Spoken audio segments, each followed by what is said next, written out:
Oke guys, akhirnya gue bisa cobain Samsung S26 Ultra dan banyak banget yang gue pengen kepoin dari HP ini. Kayak misalnya privacy display, peningkatan kamera low light-nya, sampai seseru apa sih One UI 8.5-nya. Dan terakhir, sejauh apa ya kalau dibandingin pendahulunya S25 Ultra? Yuk kita bahas.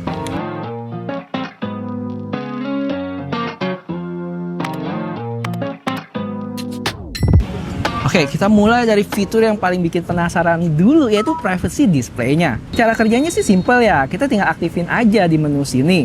Nanti otomatis langsung gelap gitu kalau kalian lihat dari samping. Widih, bisa gitu ya?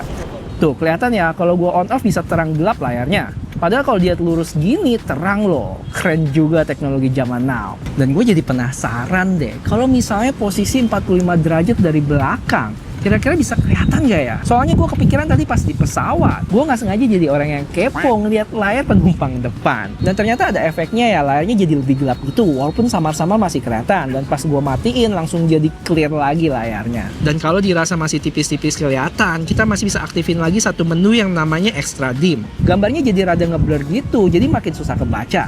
Dan yang gue paling suka, Samsung niat nih bikinnya. Di sini dia ada setting biar privasinya bisa aktif di app tertentu atau aktif saat masukin PIN atau password, bahkan saat notif pop up. Misalnya, gue coba aktifin buat galeri nih, biar orang sebelah gue nggak bisa lihat foto.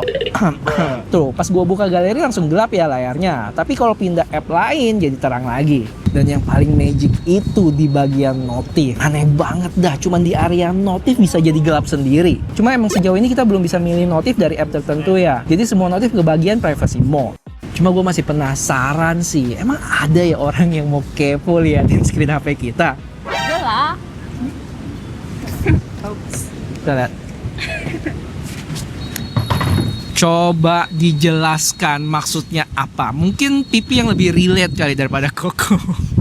Ini harusnya warga Transum juga relate sih, terutama yang suka pakai KRL di rush hour, yang suka dempet-dempetan, yang kadang HP lagi buka HP terus ditontonin sama orang belakang.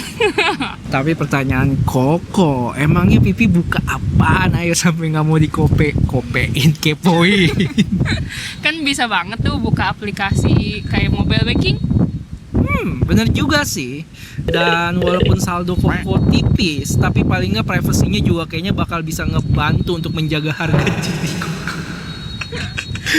Jadi semoga kalau udah 1 juta subscriber lumayan lah ya saldonya bisa tebelan. Dan biar ini kejadian, kalian jangan lupa subscribe buat yang belum ya guys. Dan sebenarnya Koko juga masih banyak sih pertanyaan-pertanyaan tentang display privasinya nih. Kayak misalnya gimana tampilannya saat split screen. Terus kenapa nggak mending kita pakai anti spy aja, protection, daripada beli HP-nya langsung. Nah kayak gini-gini penasaran sih.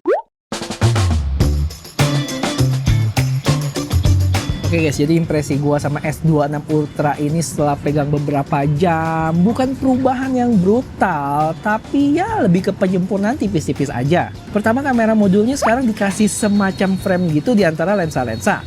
Ada yang bilang mirip A56, tapi menurut gue sih beda ya, malah lebih ke Z Fold 7. Karena masih ada tonjolan tiap lensanya. Kalau A56 kan rata tuh. Terus sekarang sudut-sudutnya dibikin lebih melengkung. Jadi kalau nyender di telapak tangan lebih nyaman, gak tajam. Cuma kalau makin melengkung gini, ciri khas ultranya yang kotak, panjang, bongsor gitu makin pudar nggak sih? Selebihnya ya kurang lebih tampilannya mirip-mirip. Cuma kalau ukuran, Samsung S26 Ultra ini dia lebih tipis 0,3 mili dan enteng 4 gram. Tapi lebih tinggi dan lebar sekitar setengah sampai 1 mili. Sama satu lagi, Samsung kayaknya agak galau deh. Jadi sekarang framenya itu balik lagi ke aluminium ya, bukan titanium. Jujur kalau gue nggak dikasih tahu sih gue juga nggak bisa bedain ya. Kalau Samsung bilang ini masih titanium juga gue percaya kali. Coba ya kita tanya nih. Pih, coba bisa bedain nggak ini framenya yang mana titanium, yang mana aluminium?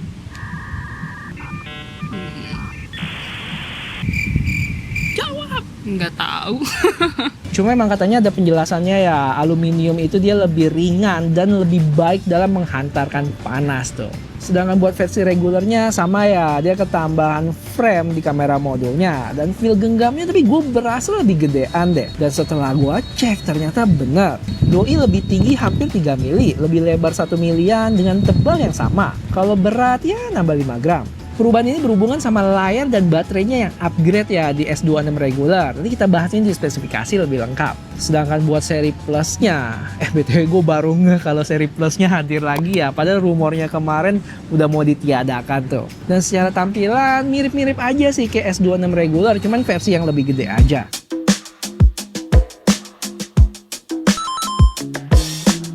Nah, buat spesifikasi gue tampilnya yang penting-penting aja karena bisa lihat di layar. Untuk displaynya itu dia masih sama ya di 6,9 inch. Dengan perlindungan layar meningkat dari Gorilla Armor 1 ke 2. Terus meningkatan yang paling berasa itu ada dari sisi chipset sih. Pakai Snapdragon 8 Elite Gen 5 for Galaxy. Cuma yang bikin gue penasaran itu justru dari sisi thermalnya sih. Katanya vapor chambernya itu lebih gede. Dan pembuangan panasnya 20% lebih efektif. Kalau bener ini sih menarik banget. Habis itu buat RAM masih 12 GB, tapi khusus untuk varian storage 1 TB sekarang meningkat jadi 16 GB. Terus buat charging dia naik dari 45 ke 60 watt. Yang diklaim Samsung dari 0 ke 75% itu sekitar 30 menit. Dan wireless chargingnya juga naik ya dari 15 ke 20 watt. Terakhir dari sisi kamera utama secara megapiksel atau sensor sih masih sama. Tapi buat aperture atau bukaan lensanya dia ada peningkatan nih. Untuk lensa 200 megapiksel wide-nya dari aperture f1.7 ke f1.4. Terus untuk telefoto 50 megapikselnya yang 5 kali optical zoom dari f3.4 ke f2.9.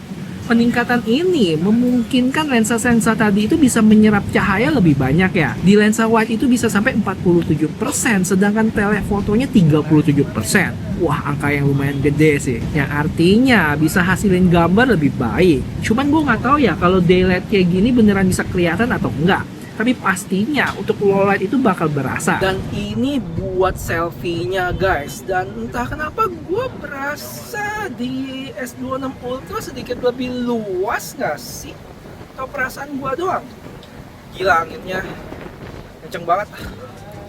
Oke, lanjut kita ngomongin spesifikasi S26 regular dan S26 Plus ya. Yaitu dari sisi chipset, dia nggak pakai Snapdragon, tapi pakai Exynos 2600 berfabrikasi 2 nanometer. Serius, gue penasaran banget sama chipset ini karena katanya ini adalah chipset pertama yang berfabrikasi 2 nanometer loh. Karena secara teori, semakin kecil nanometernya, semakin baik kinerja dan efisiensi dayanya tuh. Walaupun ya kita masih buktiin juga sih. Terus buat S26 regular dia ketambahan 2 upgrade lagi yang lumayan. Pertama itu layarnya meningkat dari 6,2 inch ke 6,3. Habis itu baterainya meningkat dari 4000 mAh ke 4300. Ya lumayan lah sih, naik sekitar 7,5% daripada nggak ada sama sekali. Jadi kejawab ya kenapa S26 regular dimensinya lebih gede dan lebih berat juga. Oke, sekarang kita lanjut ngomongin privacy screen-nya lagi. Kalau gitu bang, kenapa nggak gua beli S25 Ultra aja dan pasangin protektor screen anti-spy aja? Lebih murah kan tuh? Itu bisa juga, tapi pasti ada keterbatasan. Yang di S26 Ultra ini udah built-in ya, dan dia bisa di-on sama off-in. Jadi kalau pas mau share ke orang ya bisa dimatiin dulu. Nggak kayak pakai anti-spy screen protector yang udah ditempel. Dan perlu diingat, fitur ini cuma ada di S26 Ultra ya. Di 26 Plus sama 26 regular itu nggak punya karena katanya ada komponen khusus di level hardware yang dibutuhin supaya fitur ini bisa jalan. Dan kalau dipikir-pikir, fitur ini bisa merusak keutuhan rumah tangga nggak sih? Jadi kalau kita lagi aktifin fitur ini terus ada istri di sebelah, gimana nggak makin curiga coba? Nah sekarang gimana buat split screen? Ayo kita cobain, kita split screen galerinya deh, coba Pi. Nah tuh, kita lihat. Langsung gelap. Langsung gelap semua ya kalau split screen ternyata. Ya nggak salah juga sih. Sorry guys, tiba-tiba loncat di kamar hotel. Tadi di sana udah gelap. Dan mari kita lanjut bahas fitur-fitur baru yang menarik menurut gua. Pertama itu dia ada yang namanya horizontal lock. Jadi dia bakal nge-lock garis horizontal supaya pas rekam video tetap stabil ya. Sampai digoyang-goyang ekstrim gini masih rata. Jadi kayak pakai gimbal gitu. Ada juga fitur yang di-upgrade nih. Kayak foto assist bagian create yang sekarang nggak harus gambar dulu, bisa langsung ketik prompt aja. Ubah musim kan.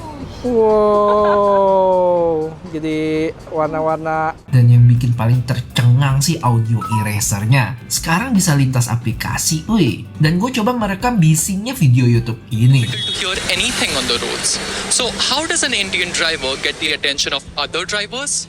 By becoming even louder. Ada juga beberapa fitur yang nggak kaleng-kaleng, tapi sayangnya gue belum sempat cobain. Ada namanya Now Nudge. Now Nudge. Ya, itulah. Fitur pinter yang ngebaca aktivitas kita di layar dan bakal nyaranin tindakannya. Contoh, lagi bahas tanggal spesial di chat, nanti fitur itu bisa nyaranin buat tambah tanggal tersebut ke kalender. Terus kalau kita suka diteleponin sama nomor yang nggak dikenal, kita bisa aktifin fitur call screening. Jadi dia udah kayak asisten pribadi ya, yang tiap ada telepon bisa tanya dulu dia, itu siapa, mau ngapain, dan lain sebagainya. Tanpa harus kita angkat. Nanti percakapannya bakal kerekam dan ada transkripnya loh. Bakal ngebantu banget buat kalian yang suka diteror. Gue ada satu topik yang ditunggu-tunggu banget, yaitu One UI 8.5, dimana ada beberapa update yang menurut gue sih cukup mengasihkan. Kita mulai dari lock screen dulu ya. Jadi di bagian jam sekarang ada beberapa font baru yang ada animasinya. Ketebalannya juga bisa diatur tuh. Tampilan widget jadi adaptif, bisa otomatis resize dan nyesuaiin posisinya berdasarkan foto wallpaper. Sampai ada pilihan weather yang bakal generate animasi sesuai cuaca sekitar. Contoh salju atau hujan gini. Lanjut kita ke bagian atas, quick panel sekarang bisa dirombak abis. Jadi bisa beberapa ukuran dan posisi. Udah kayak rombak home screen aja nggak sih? Jadi berantakan gini. Dan di home screen pun sekarang foldernya bisa digedein. Terus bisa atur opacity dan warna folder. Lihat deh, jadi nggak kelihatan gitu foldernya. Ini sih keren. Terus kalau kita ke kalkulator, ada sentuhan kecil yang menyenangkan. Jadi kalau sekarang kita pencet tombolnya, ada efek-efek glowing gitu. Sama pas angkanya keluar ada sedikit animasi nongol. Oh ya, sama ini nih, salah satu favorit gua. Buat yang suka ngedit pakai Galaxy AI, sekarang ada history editnya. Bener-bener kelihatan tuh perubahan satu-satu. Wedan. Oke, sebelum kita ngomongin harga, gua mau tambahin dikit kalau Samsung juga kenalin buds baru mereka, Buds 4 Pro sama Buds 4. Yang desainnya agak berubah nih, dan entah kenapa gue suka loh. Punya tangkai yang flat gitu dengan lapisan metal.